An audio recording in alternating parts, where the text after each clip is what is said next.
नमस्कार, स्वागत है आपका। शुरुआत करते हैं बड़ी खबर के साथ। विनेश फोगाट अयोग्य घोषित हुई हैं।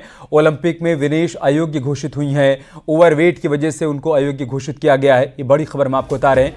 फाइनल मुकाबले से पहले विनेश फोगाट को अयोग्य घोषित किया गया है। ओलंपिक में ओवरवेट के चलते उनको अयोग्य घोषित किया गया है। आज ही उनको 50 किलोग्राम कैटेगरी में फाइनल मुकाबला खेलना था, लेकिन उससे पहले ओवरवेट के चलते उनको अयोग्य घोषित किया गया है।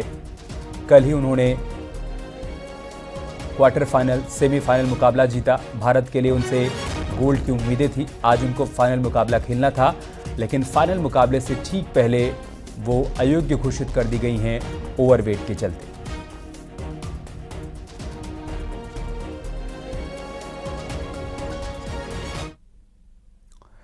और विनेश फोगाट पर पीएम मोदी ने पोस्ट किया है। विनेश, आप भारत का गर्व हैं, ये लिखा है पीएम मोदी ने।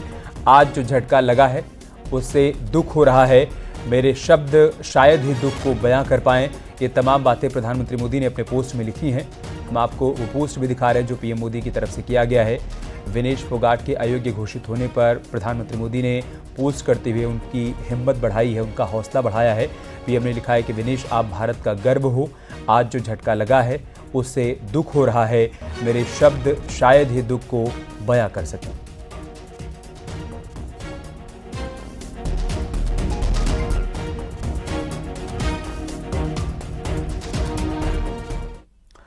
विनेश फोगाट पर अखिलेश यादव ने भी एक्स पर पोस्ट किया। विनेश फोगाट के फाइनल में नहीं खेल पाने की चर्चा के तकनीकी कारणों की गहरी जांच होनी चाहिए, पड़ताल हो और सुनिश्चित किया जाए कि सच्चाई क्या है और इसके पीछे की असली वजह क्या है।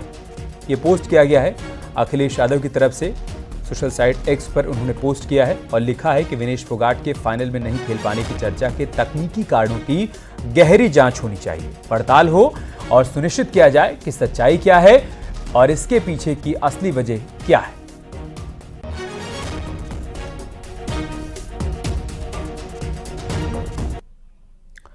और इन सब के बीच विनेश फोगाट के चाचा महावीर फोगाट का क्या कहना है वो भी आपको दिखाते हैं। महावीर जी, क्या बताया गया है आपको, क्या कारण दिया गया है, पर्टिकुलर कारण विनेश को डिस्क्वालीफाई करने का? जो सुबह वजन हुआ था उसका जो 150 ग्राम वजन फालतू ज़्यादा रह गया है, इस कारण वो डिस्क्वालीफाई होकर। तो इस सिचुएशन के अंदर क्या इंडियन साइड ने अपनी तरफ से जो कोचेस थे उन्होंने कुछ कोशिशें की? क्या हुआ? कोई फर्क नहीं पड़ता इससे, कोई फर्क नहीं पड़ता। ये रूल्स के हिसाब से तो ये हो गई, रूल के हिसाब से। इसमें सही गलत की बात नहीं रहती है, मैं समझता हूँ, क्योंकि रूल्स का इसके अंदर पूरा हवाला दिया जा रहा है। बिल्कुल रूल का हवाला है। अभी मैं जानता हूँ कि आपके लिए बड़ा मुश्किल क्षण है ये, क्योंकि उस गोल्ड पदक तक इतने नज़दीक पहुँच के डिस्क्वालीफाई होना एक बहुत बड़ा झटका है। आपकी आंखों में आंसू, आप ऑलरेडी इतने परेशान नजर आ रहे हैं। अब क्या आगे के लिए क्या रहेगा रणनीति? बस आगे के लिए जो 28 के ओलंपिक के लिए तैयारी करेंगे। 28 के ओलंपिक की तैयारी करेंगी।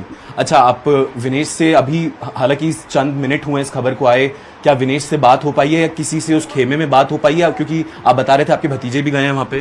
ना, जो बेटी संगीता है बजरंग, उससे समाचार मिला था। अच्छा, तो उन्होंने, बजरंग ने और संगीता ने कुछ बताया है आपको कि अभी क्या उनका मानसिक स्थिति है विनेश की? क्या वो अभी किस तरीके से इस खबर से कोप कर रही है? मेडल, दो गोल्ड मेडल के नज़दीक और ये घटना घट जाती है तो कोई भी ले क्या बीतती उसके अंदर। लेकिन सिल्वर से क्या संतुष्टि? अब तो इस बार सिल्वर से ही संतुष्टि रखनी पड़ेगी, ये समझ आ रहा है? नहीं, कोई मेडल नहीं। कोई मेडल नहीं जी। विनेश फोगाट के ओलंपिक में अयोग्य करार होने के बाद इस मुद्दे पर सियासत शुरू हो गई है। आम आदमी पार्टी से लेकर जेडीयू और एनसीपी ने भी इसे साजिश करार दिया है। भारत का सपना चकनाचूर हो गया। विनेश फोगाट, भारत की वो बहादुर बेटी जो सेमीफाइनल जीतकर फाइनल में पहुंची थी। गहरी साजिश है विनेश फोगाट के खिलाफ। 100 ग्राम ओवरवेट होना ये कितना हास्यास्पद और मजाक का कारण है कि उसके आधार पर आप अयोग्य घोषित कर रहे हैं। सिर्फ 100 ग्राम का वेट ज्यादा हुआ है ऐसा पता चला है। बहुत ही हमारे लिए तो बहुत दुखद घटना है। और हम, जैसे आदरणीय प्रधानमंत्री जी ने ट्वीट करके बताया कि उन्होंने आदरणीय पीटी उषा जी से बात की है। जिस तरह से फाइनल में प्रवेश की थी, उनका गोल्ड मेडल निश्चित था। रातों रात षड्यंत्र के तहत उनको ओवरवेट घोषित किया गया और इस स्वर्ण पदक से उनको दूर रखा गया। मुझे निश्चित तौर पर इसमें किसी अंतर्राष्ट्रीय साजिश का हिस्सा लगता है। पहले भी ओलंपिक संघ पर समय समय पर कई प्रकार के आरोप लगते रहे हैं, जिसमें ड्रॉपिंग्स के केस भी शामिल रहे हैं। भारत सरकार से मेरा अनुरोध है और मुझे प्रसन्नता है कि प्रधानमंत्री ने भी इसको एक कष्टदायक घटना के रूप में स्मरण किया है। विनीत जी के साथ हुई ये बहुत ही दुर्भाग्यपूर्ण है। पूरी देश की बहुत आस लगी हुई थी कि कुश्ती में मेडल आएगा। पहली महिला रेसलर थी जो ओलंपिक के फाइनल में पहुंची थी। तो इसमें कई जगह पे ये संदेह जताया जा रहा है कि क्या इसमें कोई षड्यंत्र तो नहीं है। लेकिन एक बात जरूर हम कहना चाहेंगे कि विनेश फोगाट ने अपने खेल से तमाम हिंदुस्तानियों का, भले वो अभी मेडल की रेस से बाहर हो गई हो, लेकिन उन्होंने दिल जीत लिया है। और इस मुद्दे पर बीजेपी की सांसद हेमा मालिनी का भी बयान आया है। उन्होंने क्या कहा है वो भी दिखाते हैं आपको। रेसलिंग में विनेश फोगाट का वेट ओवर हो गया, इसमें से डिस्क्वालीफाइड रेसलिंग का। It is very surprising and बड़ा अजीब सा भी लगता है कि 100 ग्राम की वजह से वो डिस्क्वालीफाई हो गई। तो कितना महत्व है अपना वेट को, वजन को ठीक से रखना। तो हम लोग तो इससे जरा अच्छा सीख मिलना चाहिए हम सब कलाकारों को और महिलाओं को, सबको, कि 100 ग्राम also matters a lot. So we feel very sad for her. I wish she loses that 100 gram quickly. लेकिन मिलेगा नहीं अभी।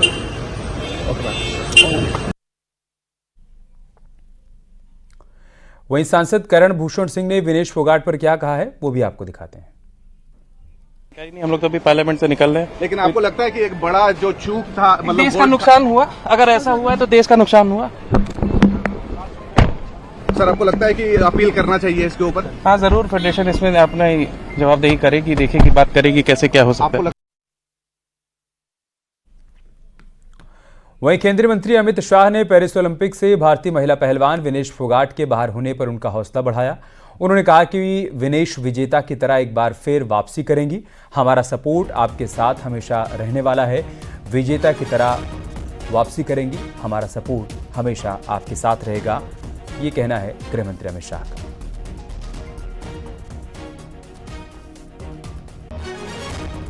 तो लगातार रिएक्शन सामने आ रहे हैं और इन सब के बीच केंद्रीय मंत्री अमित शाह ने पेरिस ओलंपिक से भारतीय महिला पहलवान विनेश फोगाट के बाहर होने पर उनका हौसला बढ़ाया। उन्होंने कहा है कि विनेश विजेता की तरह एक बार फिर वापसी करेंगी, हमारा सपोर्ट आपके साथ हमेशा रहने वाला है।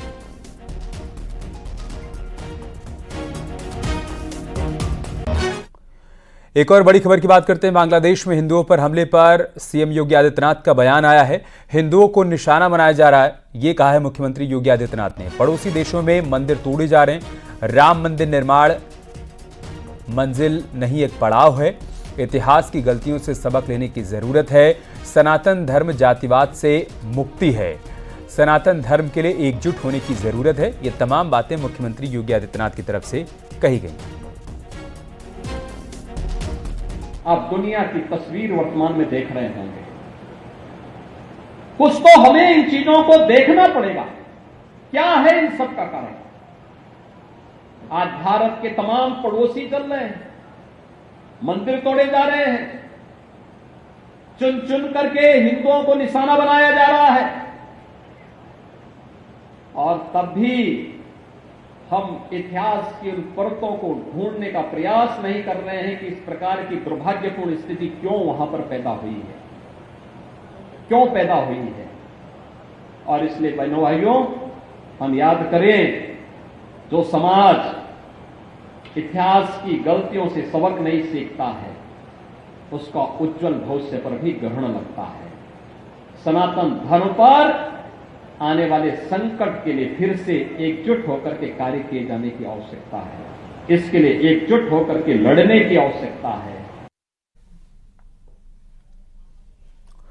कांग्रेस नेता सलमान खुर्शीद ने मंगलवार को एक अजीब तुलना कर दी। उन्होंने कहा कि बांग्लादेश में जो हो रहा है वो हमारे देश में भी हो सकता है, भले ही ऊपर से सब कुछ सामान्य दिख रहा हो। सलमान खुर्शीद पूर्व केंद्रीय मंत्री मुजीबुर रहमान की किताब Shikwae Hind the political future of Indian Muslim के विमोचन पर बोल रहे थे। उसी दौरान उनकी तरफ से बात कही।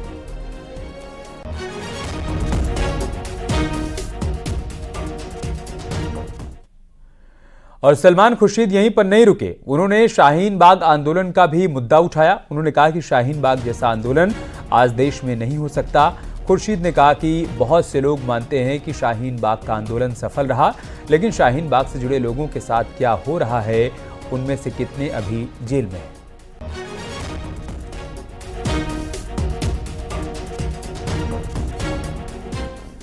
सलमान खुर्शीद के बयान पर बीजेपी नेता शहजाद पूनावाला ने पलटवार किया। उन्होंने तीखी प्रतिक्रिया देते हुए कांग्रेस पर हमला बोला और खुर्शीद के बयान को भारत में लोगों को भड़काने की साजिश बताया।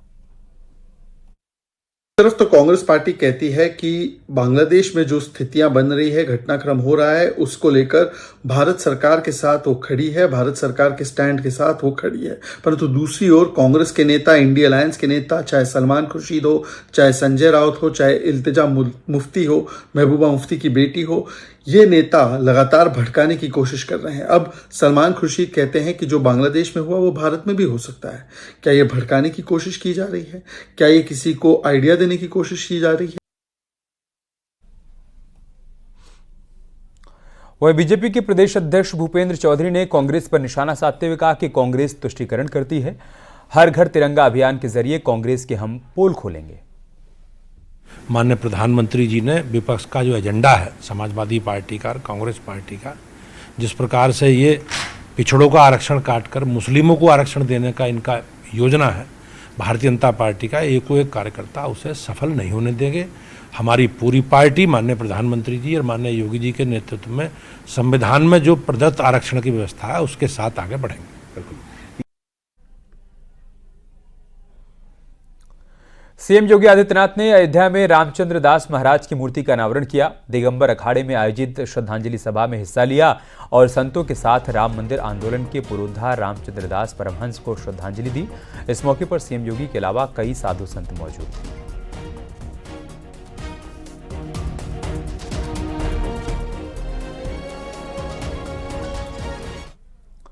सीएम योगी का अयोध्या दौरा इस लिहाज से भी खास है क्योंकि अयोध्या के मिल्कीपुर विधानसभा सीट पर उपचुनाव होना है, जिसके लिए वो पूरी तरह से तैयारियों में जुटे हुए हैं। सीएम योगी की कोशिश इस बार सभी 10 सीटों पर चुनाव जीतकर 2027 के लिए विपक्ष को मैसेज देना है ताकि लोकसभा चुनाव के परिणाम की हवा को बदला जा सके।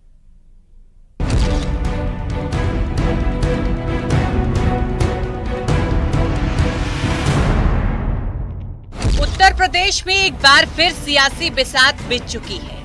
10 सीटों पर उपचुनाव का दंगल शुरू हो चुका है और चुनावी अभियान की कमान सीएम योगी ने खुद संभाली है।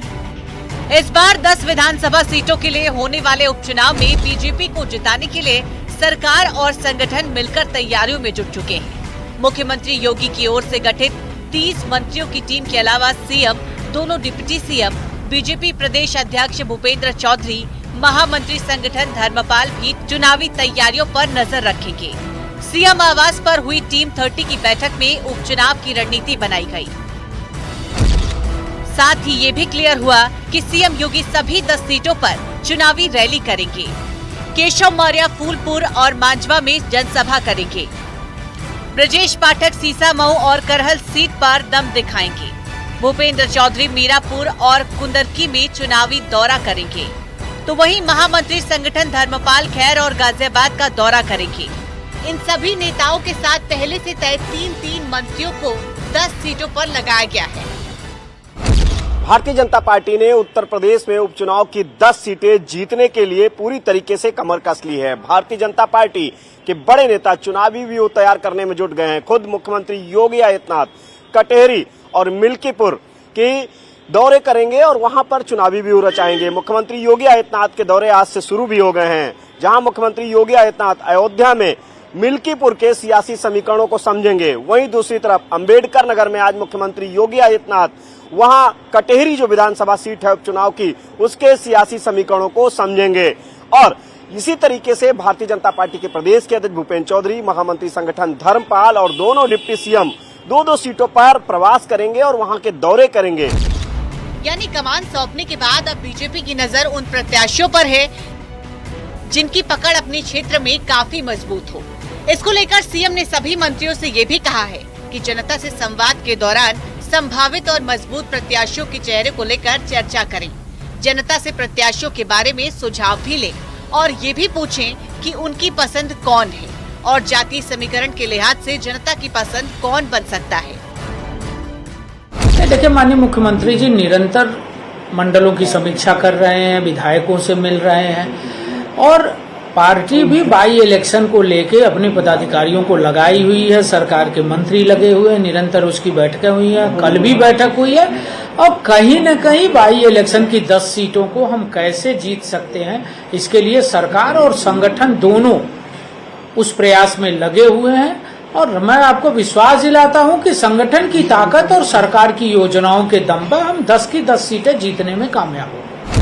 यानी न सिर्फ जातीय बल्कि सामाजिक समीकरण को साधने वाले चेहरे पर ही बीजेपी दांव खेलेगी, क्योंकि जो गलती लोकसभा चुनाव में हुई उससे सीख लेते हुए इस बार प्रत्याशी चयन की प्रक्रिया में खुद सीएम योगी मोर्चे पर है, ताकि इस चुनाव में गलती से भी गलती की गुंजाइश न हो। Bureau report, news 18।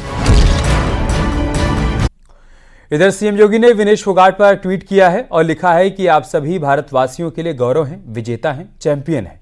निराश मत होइए। पेरिस ओलंपिक 2024 में आपके शानदार प्रदर्शन ने विश्व में मां भारती का सम्मान बढ़ाया है। आशा ही नहीं, पूरा भरोसा है आप जल्द ही पहले से अधिक मजबूत होकर मैदान में वापसी करेंगी। पूरा देश आपके साथ खड़ा है। ये ट्वीट है मुख्यमंत्री योगी आदित्यनाथ का। विनेश फोगाट के डिस्क्वालीफाई होने पर मुख्यमंत्री योगी आदित्यनाथ ने ट्वीट करते हुए लिखा है कि आप सभी भारतवासियों के लिए गौरव हैं, आप विजेता हैं, चैंपियन हैं। निराश मत होइए। पेरिस ओलंपिक 2024 में आपके शानदार प्रदर्शन ने विश्व में मां भारती का सम्मान बढ़ाया है। आशा ही नहीं, पूरा भरोसा है कि आप जल्द ही पहले से अधिक मजबूत होकर मैदान में वापसी करेंगी। पूरा देश आपके साथ खड़ा है।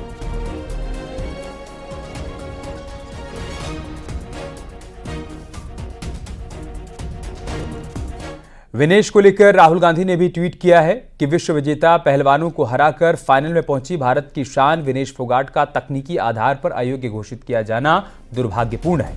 हमें पूरी उम्मीद है कि भारतीय ओलंपिक संघ इस निर्णय को मजबूती से चैलेंज कर देश की बेटी को न्याय दिलाएगा।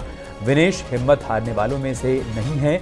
हमें पूरा भरोसा है कि वो अखाड़े में और अधिक मजबूती से वापसी करेंगी। आज भी पूरा देश आपकी ताकत बनकर आपके साथ खड़ा है।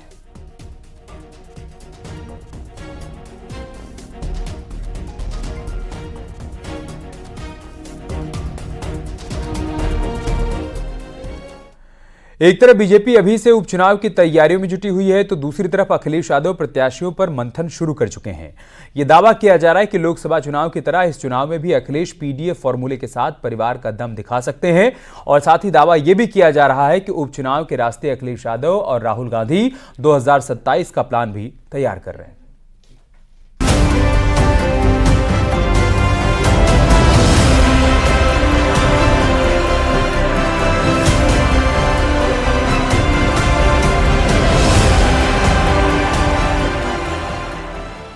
अखिलेश यादव और राहुल गांधी की जोड़ी एक बार फिर से ताल ठोकने वाली है। एक बार फिर दो लड़के यूपी के सियासी रण में दम दिखाने की जुगत में हैं, क्योंकि 10 सीटों पर होने वाले विधानसभा उपचुनाव में कभी भी तारीखों का ऐलान हो सकता है। विधानसभा उपचुनाव को लेकर समाजवादी पार्टी अपनी तैयारियों को मुकम्मल कर लेना चाहती है।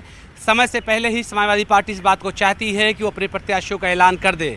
ऐसे में समाजवादी पार्टी उन तमाम सीटों पर इस बात का खास ख्याल रख रही है कि जो लोग वहां से लोकसभा के सदस्य हुए हैं उनके परिवार या रिश्तेदार को ही टिकट दिया जाए।